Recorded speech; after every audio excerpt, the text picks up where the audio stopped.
আমার কেন্দ্রীয় আইডিবির পক্ষ থেকে আপনাদের এই যৌক্তিক আন্দোলনে আমরা ইনশাআল্লাহ রাজপথে সবসময় থাকবো। আমাদের দাবি পূরণ না হওয়া পর্যন্ত এই রাজপথ আমরা ছেড়ে যাব না।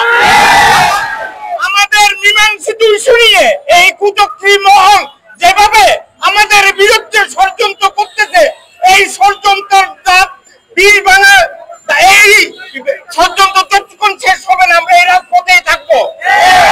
এই দশম গেট এটা আমাদের যৌক্তিক আমাদের অধিকার, এই অধিকার আমরা সহজেই ছাড় দিব না। আমাদের ভাইদেরকে বলবো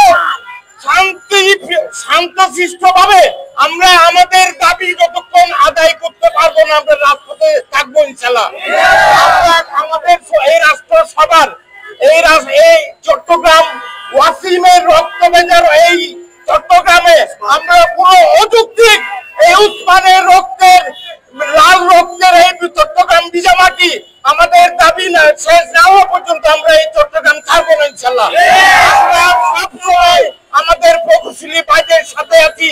আমরা আজকে শান্তিপূর্ণ কর্মসূচির মাধ্যমে আজকে আমরা জানান দিয়েছি আমাদের চট্টগ্রাম পলিটেকনিক সাথে চট্টগ্রামে জেলার সকল বেসরকারি পলিটেকনিক আজও মরে যায় নাই। আমাদের দশম গেট তোমরা বলো আমাদের বাপদাদার নাকি? আমি বলবো হ্যাঁ, দশম গেট আমার বাপদাদা।